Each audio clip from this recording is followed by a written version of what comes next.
Sanatani Hindu. I am unapologetic Sanatani Hindu. If I have to lose everything, including my life and my political position as Deputy CM and this political power, I am ready to let it go. AP రాజకీయాల్లో కొత్త అధ్యాయానికి Pawan Kalyan తెరతీశాడు. Varahi declaration పేరుతోటి తిరుపతిలో పవన్ కళ్యాణ్ మాట్లాడిన మాటలు ఈ మార్పును సూచిస్తున్నాయి. అయితే ఈ మార్పు దేనికి సంకేతం? పవన్ కళ్యాణ్ రాజకీయం పూర్తిగా కాషాయం రంగుకు మారుతోందా? తిరుమల వ్యవహారాన్ని ఆయన సనాతన ధర్మానికి ఎందుకు ముడిపెడుతున్నాడు?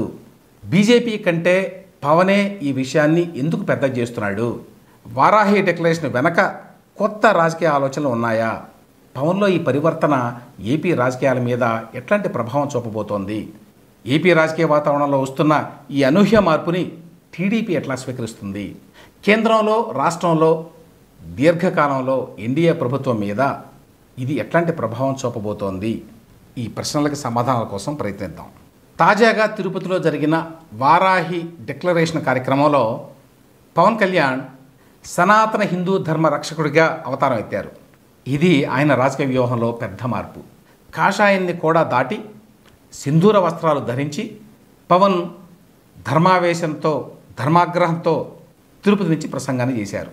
హిందుత్వ ఛాంపియన్గా తాను మలుచుకోవడానికి ఆయన చేసిన ప్రయత్నం స్పష్టంగా కనిపిస్తోంది. వారాహి డిక్లరేషన్ పేరుతోటి పవన్ చేసినటువంటి ప్రసంగం బీజేపీలో అతివాదులు చేసినట్టుగా ఉంది. హిందూ విశ్వాసాలని సాంప్రదాయాలని కాపాడాలని చెప్పి పిలుపునివ్వడం వరకు ఆయన పరిమితం కాల. హిందూ ధర్మాన్ని రక్షించడమే తన కర్తవ్యం అని స్పష్టం చేశాడు. ఇందుకోసం నా ప్రాణాలనైనా అర్పిస్తా అన్నాడు. ఇదంతా తిరుమలలో కల్తీ వివాదం నేపథ్యంలో జరుగుతున్న పరిణామం అని చెప్పి మనకు తెలుసు.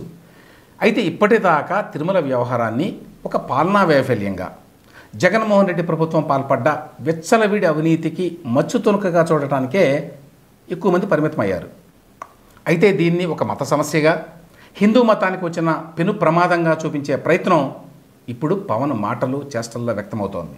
ఇది బీజేపీ సిద్ధాంతాలకి దగ్గరగా ఉంది. పవన్ కళ్యాణ్ తీసుకుంటున్న ఈ కొత్త వైఖరి ఆంధ్రప్రదేశ్లోని ఎన్డీఏ ప్రభుత్వం, ముఖ్యంగా జనసేన, టీడీపీ, బీజేపీ మధ్య రాజకీయ సమీకరణాలని, బ్యాలెన్స్ని మారుస్తోంది.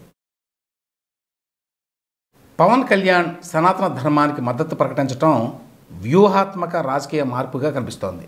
హిందూ సాంప్రదాయాలు, విశ్వాసాలు ప్రమాదంలో ఉన్నాయి అనే భావన మీద ఆయన తన రాజకీయ ప్రయాణాన్ని కొనసాగించబోతున్నారు అని అర్థమవుతుంది. తిరుపతి లాంటి ధార్మిక నగరంలో ఇట్లాంటి ప్రసంగం ఇవ్వడం అంటే మరి ఉద్దేశపూర్వకమే. మరో రకంగా చెప్పాలి అంటే తిరుమల నెయ్యి కుంభకోణం పవన్కి సనాతన ధర్మాన్ని రక్షించడంలో తన కట్టుబాటును చూపించడానికి ఒక సాకుగా మారింది. కానీ పవన్ కళ్యాణ్ తాజా మార్పు ఎన్డీఏ మిత్రుల మధ్య కొన్ని ప్రశ్నలని లేవనెత్తబోతోంది. పవన్ హిందుత్వ వైఖరి తెరపైకి రావడం టీడీపీకి ఖచ్చితంగా కొన్ని ఛాలెంజెస్ని సృష్టించబోతోంది. చారిత్రకంగా టీడీపీ తమని తాము ఎప్పుడు సెక్యులర్ పార్టీగా, అట్లాగే చంద్రబాబు నాయుడు సెక్యులర్ నాయకుడిగా ఎస్టాబ్లిష్ చేసుకున్నారు.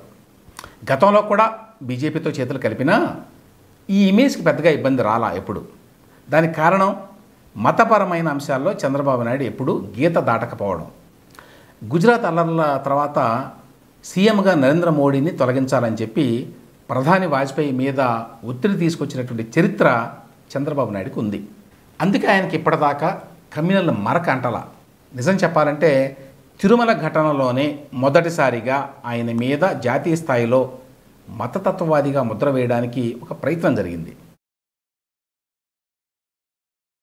పవన్ కళ్యాణ్ హిందుత్వ అవతారం బీజేపీకి సరైన సమయంలో అందొచ్చింది. ఆంధ్రప్రదేశ్లో బలపడ్డానికి బీజేపీ చాలా కాలం నుంచి ఇబ్బందులు పడుతున్న విషయం తెలుసు మనకి. ఇప్పుడు అనుకోకుండా పవన్ చేతికి అందొచ్చాడు. ఇదంతా బీజేపీ ప్లాన్లో భాగం అనేవాళ్ళు ఉంటారు, కానీ ఇప్పటికైతే దానికి ఆధారాలు లేవు. బీజేపీ కూడా యాక్చువల్గా ఎక్స్పెక్ట్ చేసినట్టు లేదు పవన్ ఈ విధంగా కొత్త అవతారం ఎత్తుతారు ఇంత సడన్గా అని.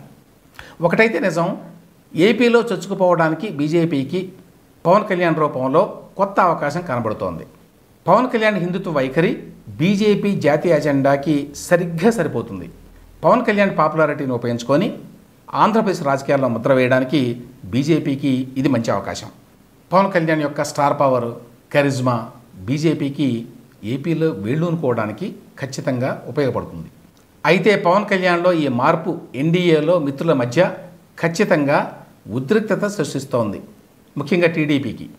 ఇంతకుముందు చెప్పినట్టు చంద్రబాబు నాయుడు తన రాజకీయ జీవితంలో ఎప్పుడూ సెక్యులర్ స్టాండ్ని అనుసరించారు. తిరుమల వివాదంలో హిందుత్వానికి కాస్త దగ్గరయ్యారు, కానీ ఆయన వెంటనే ఒక అడుగు వెనక్కేసి మళ్ళీ గవర్నెన్స్ మీద దృష్టి పెట్టారు. ఇప్పుడు పవన్ కళ్యాణ్ హిందుత్వ ప్రచారం టీడీపీని ఖచ్చితంగా ఇబ్బందికరమైన పరిస్థితుల్లోకి నెడుతోంది. టీడీపీకి కొత్త సవాళ్ళని విసురుతోంది. ఎన్డీఏలో భాగస్వామైన టీడీపీ తన సెక్యులర్ ఇమేజ్ని దెబ్బతీసుకోవడానికి ఏమాత్రం ఇష్టపడదు. ఎందుకంటే దాని ఓటు బ్యాంకులో అన్ని వర్గాల ఓటర్లు ఉన్నారు. పవన్ కళ్యాణ్ హిందుత్వ ప్రచారం టీడీపీ ఓటర్లలో కలకలం రేపే అవకాశం ఉంది. అదే సమయంలో పవన్ నుంచి దూరంగా ఉండటం కూడా టీడీపీకి ఇబ్బందే. టీడీపీ సున్నితమైన పరిస్థితి నుంచి ఎట్లా బయటపడుతుంది అనేది ఒక ప్రశ్న.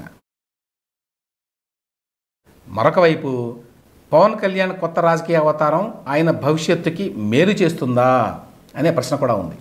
ఆయనలో హిందుత్వ భాష ఎక్కువైన కొద్దీ ఆంధ్రాలో మిగతా వర్గాలకి దూరమైపోయేటువంటి ప్రమాదం ఉంది. 2024 ఎన్నికలు జగన్ ప్రభుత్వం మీద ప్రజలు ఇచ్చిన తీర్పు, దానికి ఇతర అంశాలతో సంబంధం లేదు, ఇంక్లూడింగ్ హిందుత్వ. దాన్ని మరో రకంగా అర్థం చేసుకుంటే తప్పులో కాలేసినట్టు. సమీప భవిష్యత్తులో పవన్ సైద్ధాంతిక వ్యవహార శైలి ఎలా ఉండబోతోంది అనే దాన్ని బట్టి ఏపీ రాజకీయాలు ఏ మలుపు తీసుకోబోతున్నాయో తెలుస్తుంది. ఒకటి మాత్రం నిజం, పవన్ కళ్యాణ్ రాజకీయంగా పెద్ద స్టెప్పే వేస్తున్నాడు. అది కరెక్ట్ స్టెప్పా రాంగ్ స్టెప్పా అనేది త్వరలోనే తేలుతుంది.